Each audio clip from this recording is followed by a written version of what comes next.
21 जून 2026 को मंगल मेष राशि को छोड़कर वृष राशि में प्रवेश करने जा रहे हैं और 2 अगस्त 2026 तक वृष राशि में रहेंगे।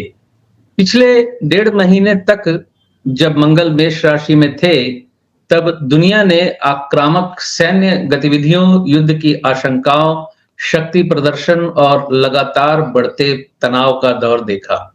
लेकिन अब मंगल एक स्थिर पृथ्वी तत्व की राशि वृष में प्रवेश कर रहे हैं। क्या इसका अर्थ है कि ईरान और इजराइल के बीच युद्ध समाप्त हो जाएगा? क्या मध्य पूर्व में शांति स्थापित होने लगेगी? या फिर ये केवल युद्ध की रणनीति बदलने का समय है, जहां मिसाइलों की जगह आर्थिक दबाव, ऊर्जा युद्ध और भू राजनीतिक दबाव अधिक महत्वपूर्ण हो जाएंगे?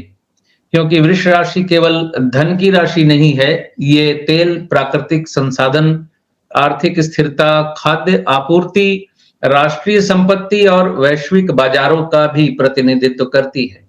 और जब युद्ध के ग्रह मंगल इस राशि में आते हैं, तो संघर्ष केवल सीमाओं तक सीमित नहीं रहता, बल्कि अर्थव्यवस्था, ऊर्जा बाजार और वैश्विक व्यापार तक पहुंच जाता है। आज के इस विशेष विश्लेषण में हम समझेंगे कि 21 जून से 2 अगस्त 2026 तक मंगल का वृष राशि में गोचर ईरान, इजराइल, अमेरिका समीकरण को किस दिशा में ले जा सकता है। क्या युद्ध तेज होगा या युद्ध सीमित होगा, या क्या दुनिया किसी नई तरह के संघर्ष की ओर बढ़ रही है? आइए विस्तार से समझते हैं। मंगल और वृष राशि का स्वभाव। सबसे पहले ये समझना आवश्यक है कि मंगल और वृष राशि की प्रकृति एक दूसरे से भिन्न है। मेष में मंगल तत्काल हमला करते हैं, वृष में मंगल धैर्य पूर्वक शक्ति संचय करते हैं। मेष में प्रतिक्रिया तत्काल होती है, वृष में प्रतिक्रिया यानी वृष राशि में प्रतिक्रिया योजनाबद्ध तरीके से होती है। मेष में युद्ध दिखाई देता है, वृष में युद्ध की तैयारी दिखाई देती है। यही कारण है कि मंगल के वृष राशि में प्रवेश के बाद परिस्थितियां अचानक विस्फोटक होने के बजाय अधिक रणनीतिक हो सकती हैं। सतह पर शांति दिखाई दे सकती है, लेकिन अंदर ही अंदर सैन्य तैयारी और संसाधनों का संचय जारी रह सकता है। ईरान इजराइल संघर्ष पर पहला प्रभाव। मैदानी ज्योतिष की दृष्टि से वृष राशि मध्य पूर्व के कई महत्वपूर्ण आर्थिक क्षेत्रों तथा ऊर्जा संरचनाओं से जुड़ी मानी जाती है। जब मंगल यहाँ आते हैं तो तेल उत्पादन, गैस आपूर्ति, समुद्री व्यापार मार्ग और ऊर्जा सुरक्षा प्रमुख विषय बन जाते हैं। इसलिए 21 जून के बाद संघर्ष का केंद्र केवल सैन्य हमला नहीं, बल्कि आर्थिक दबाव भी बन सकता है। इजराइल अपनी सुरक्षा रणनीति को और मजबूत कर सकता है। ईरान अपनी आर्थिक और सामरिक स्थिति को सुरक्षित करने पर अधिक ध्यान दे सकता है। प्रत्यक्ष युद्ध के बजाय दबाव की राजनीति बढ़ सकती है। क्या मिसाइल हमले रुक जाएंगे? इसका उत्तर पूरी तरह हाँ नहीं है। मंगल का तो स्वभाव ही है मंगल जैसा। युद्ध का ग्रह अपनी प्रकृति कभी नहीं बदलता, लेकिन वृष राशि में उनका स्वभाव अधिक नियंत्रित हो जाता है। इसलिए छोटे सैन्य हमले, सीमित कार्रवाई, साइबर हमले, गुप्त ऑपरेशन और रणनीतिक लक्ष्य चुनकर की गई कार्यवाही अधिक दिखाई दे सकती है।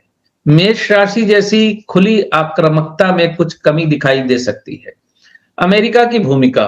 वृष राशि आर्थिक शक्ति और संसाधनों की राशि है, इसलिए अमेरिका की भूमिका सैन्य कार्रवाई से अधिक आर्थिक दबाव की दिशा में जा सकती है। संभावनाएं क्या बन रही हैं? नई प्रतिबंध नीति, ऊर्जा बाजार पर प्रभाव डालने वाले निर्णय, मध्य पूर्व में सैन्य उपस्थिति बनाए रखना, सहयोगी देशों के माध्यम से दबाव बढ़ाना, खुफिया अभियानों को मजबूत करना। अमेरिका इस समय सीधे युद्ध में कूदने से अधिक रणनीतिक संतुलन बनाने का प्रयास कर सकता है। तेल बाजार पर प्रभाव। ये गोचर विशेष रूप से तेल बाजार के लिए महत्वपूर्ण है। वृष राशि का संबंध प्राकृतिक संसाधनों से माना जाता है। मंगल का यहाँ आगमन कई बार ऊर्जा क्षेत्र में अस्थिरता पैदा करता है। यदि ईरान इजराइल तनाव बना रहता है, तो कच्चे तेल की कीमतों में उतार चढ़ाव बढ़ सकता है। ऊर्जा आपूर्ति को लेकर चिंताएं बढ़ सकती है। वैश्विक मुद्रास्फीति पर दबाव आ सकता है। शेयर बाजारों में अस्थिरता बढ़ सकती है। युद्ध का सबसे बड़ा प्रभाव इस अवधि में हथियारों से अधिक अर्थव्यवस्था पर दिखाई दे सकता है। समुद्री क्षेत्रों की भूमिका। वृष राशि का संबंध व्यापारिक मार्गों और वस्तुओं के प्रवाह से भी माना जाता है। इसलिए हॉर्मुज स्ट्रेट, रेड सी, अर्बानियन सी और अरबियन सी, मेडिटेरेनियन रूट्स, इन क्षेत्रों पर विशेष ध्यान देने की आवश्यकता होगी। यदि कहीं भी अवरोध या सैन्य तनाव बढ़ता है तो उसका सीधा प्रभाव वैश्विक व्यापार पर पड़ सकता है। जुलाई 2000 का समय क्यों महत्वपूर्ण है? जुलाई का पहला भाग विशेष महत्व रखता है। इस दौरान कई देश अपनी सैन्य और आर्थिक रणनीतियों का पुनर्मूल्यांकन कर सकते हैं। युद्ध के मोर्चे पर दिखाई देने वाली गतिविधियां कम हो सकती हैं, लेकिन पर्दे के पीछे कूटनीतिक और सैन्य गतिविधियां तेज रह सकती हैं। यानी यही वो समय होगा जब यह स्पष्ट होने लगेगा कि संघर्ष आगे बढ़ेगा या नियंत्रित किया जाएगा। क्या शांति स्थापित होगी? यह सबसे बड़ा प्रश्न है। मैदानी ज्योतिष के अनुसार वृष राशि का मंगल पूर्ण शांति का संकेत नहीं देता, लेकिन ये अनियंत्रित युद्ध की स्थिति भी नहीं बनाता। इस गोचर में दोनों पक्ष लागत और लाभ का आकलन करने लगते हैं। युद्ध की कीमत कितनी है? आर्थिक नुकसान कितना होगा? अंतरराष्ट्रीय प्रतिक्रिया कैसी होगी? इन प्रश्नों पर अधिक ध्यान दिया जाता है। यानी युद्ध की भावनात्मक ऊर्जा की जगह व्यवहारिक सोच बढ़ने लगती है। क्या युद्ध तेज होगा? यदि केवल मंगल के वृष गोचर को देखें तो पूर्ण पैमाने के युद्ध की संभावना मेष राशि की तुलना में कम दिखाई देती है, लेकिन संघर्ष समाप्त होगा ऐसा भी नहीं कहा जा सकता। अधिक संभावना इस बात की है कि प्रत्यक्ष युद्ध सीमित रहे, प्रॉक्सी संघर्ष जारी रहे, साइबर युद्ध बढ़े, आर्थिक प्रतिबंध बढ़े, खुफिया गतिविधियां तेज हों और क्षेत्रीय तनाव बना रहे। रूस, चीन और अन्य शक्तियों की भूमिका। जब संघर्ष आर्थिक आयाम लेता है तो अन्य वैश्विक शक्तियां भी सक्रिय हो जाती हैं। चीन ऊर्जा आपूर्ति को लेकर चिंतित हो सकता है। रूस मध्य पूर्व की स्थिति पर रणनीतिक नजर रख सकता है। यूरोप ऊर्जा सुरक्षा को लेकर सक्रिय हो सकता है। इसलिए यह गोचर केवल ईरान और इजराइल तक सीमित नहीं रहेगा, बल्कि वैश्विक भू राजनीति को यानी जियोपॉलिटिक्स को प्रभावित कर सकता है। वर्ल्ड इकोनॉमिक पर प्रभाव। यदि तनाव जारी रहता है तो ऊर्जा महंगी हो सकती है, परिवहन लागत बढ़ सकती है, खाद्य मुद्रास्फीति बढ़ सकती है, निवेशक सुरक्षित परिसंपत्तियों की ओर जा सकते हैं। सोना और अन्य सुरक्षित निवेश साधन चर्चा में आ सकते हैं। इसलिए इस गोचर का आर्थिक प्रभाव सैन्य प्रभाव से कम महत्वपूर्ण नहीं होगा।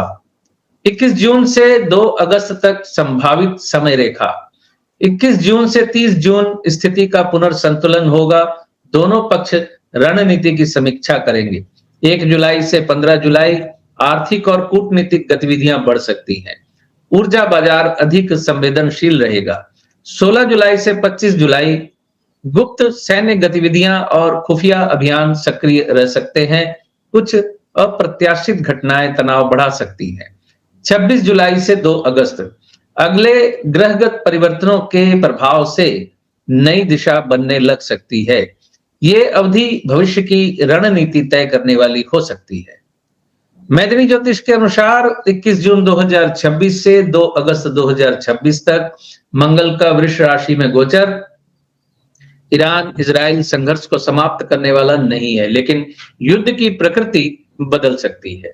मेष राशि के दौरान जहां सीधी सैन्य आक्रामकता प्रमुख थी, वहीं वृष राशि में आर्थिक शक्ति, संसाधनों की सुरक्षा, ऊर्जा राजनीति और रणनीतिक दबाव अधिक महत्वपूर्ण हो सकते हैं। युद्ध की संभावना पूरी तरह समाप्त नहीं होगी, तनाव भी बना रहेगा, लेकिन प्रत्यक्ष और व्यापक सैन्य विस्तार की तुलना में नियंत्रित संघर्ष, आर्थिक दबाव और रणनीतिक प्रतिस्पर्धा अधिक दिखाई दे सकती है।